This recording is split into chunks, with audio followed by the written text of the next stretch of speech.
I think as a kid, I was brainwashed into thinking that I needed to be romantically attracted to someone. My classmates would be like, "Hey Dom, who do you like?" Why? "I'll tell you who I like if you tell me who you like."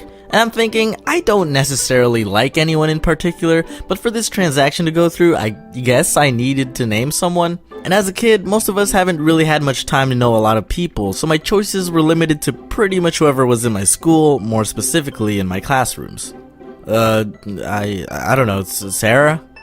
Ooh, I'm telling! Wait, what? Who do you like? Oh, I got baited. So as a kid, I thought it was mandatory to just have someone in mind to admire. And obviously when you're young, you don't exactly know yet of what your personal criteria is of why you like someone. Growing up, you develop these things based on experiences, and over time you tend to narrow your tastes down to certain traits that the person must have in order for you to be interested. Do they have a sense of humor? Do they like animals? Do they play video games? Are they as weeaboo as you? Do they have a self-esteem issue that forces them to undermine others in order to validate themselves and their self-worth? It's up to you to determine these things so that if you were to pursue someone with those traits, then it's safe to assume that you'd probably get along. But when we were kids, let's be honest, we were shallow assholes. Why do you like Victoria? I don't know, she's pretty and nice. Why do you like Jerry? I don't know, he's funny and nice. Why do you like Steve? I don't. Yeah, same. When I was a kid, I tended to like the popular girls, not like the bratty, cliche, everyone is trash beneath my feet, mean girls, but the girls that most guys also had a crush on. Melody was the intelligent beauty. I didn't really have a reason to talk to her, so I pretty much admired her from afar. I remember one time the teacher had us read from the textbook out loud to the class, and once it was Melody's turn, I gave her like 200% of my attention. As she was reading, I was following along and came across a word that I've never seen, but once she got to the word, Fahrenheit, she read it with no hesitance, and I was so surprised and impressed that it further emphasized my attraction to intelligence. Dom, how could you not know the word Fahrenheit? Okay, first of all, I was like 9, and second of all, the rest of the world uses Celsius. Alright, get out of here.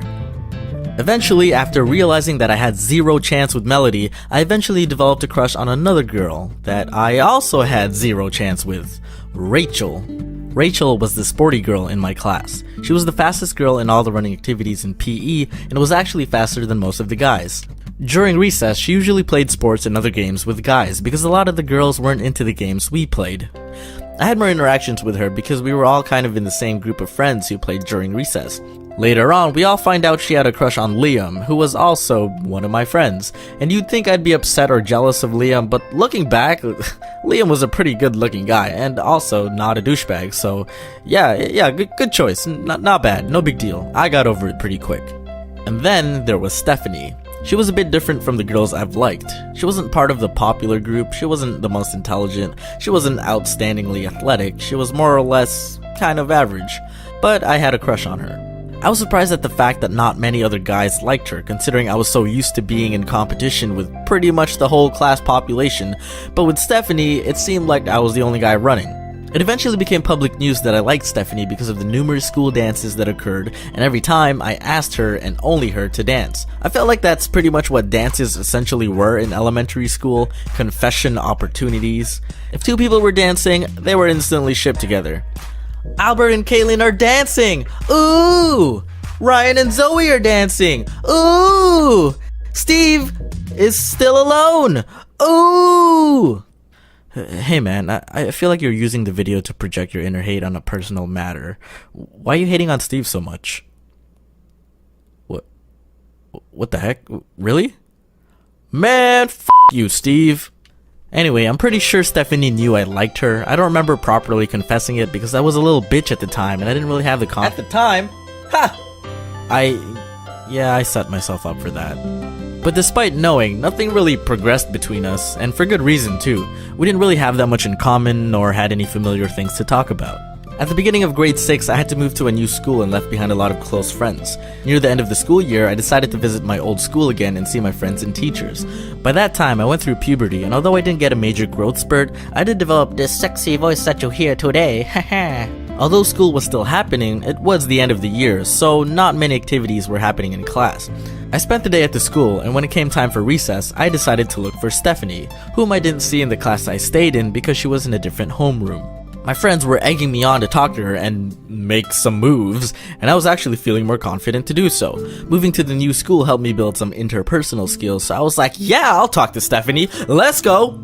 And I don't know what happened with Stephanie over the months, or if it was just the heat of the moment, but she kinda flirted back with me, hoo. I can't remember exactly what we talked about, but it ended with a kiss on the cheek, a phone number in my hand, and a crowd of classmates cheering as if we just got engaged. Oh shit! And I repeat, I don't know what happened with her or why things went so smoothly that day, but when I got home that night, I decided to call her. TLDR, she blew me off. Even though we went to different schools, which was honestly just like a 15-minute drive away, she said she didn't feel comfortable pursuing anything with me. It didn't even really sound like she wanted to stay friends either by how the conversation went.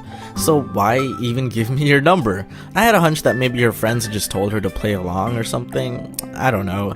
I was pretty confused, but not exactly disappointed. I was always crushing on girls out of my league, so rejection wasn't really anything new to me. The real problem though was when girls didn't reject me, and I got into relationships that neither I nor they were probably ready for.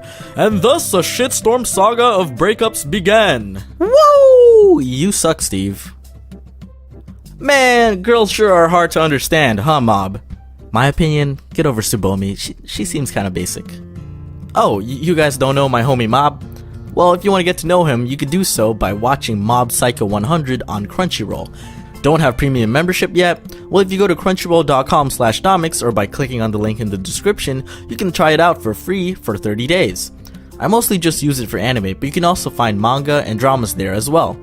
Airing new episodes as soon as an hour after Japan, having professionally subbed episodes, ad-free and in 1080p, and available on most devices, it's my go-to place for anime. Especially now that they're partnered with Funimation. Ooh, can't wait to see what they'll make available. But hold up, if you guys want to wait till next month, you can watch along the first episode of Mob Psycho with me and Jax Films. If you remember, we did this before with ReZero and had a lot of fun doing so. If you head over to watchalong.club, it'll show you how you can join us on October the 6th at 7 p.m. PST. Hope you guys can come hang out. See ya!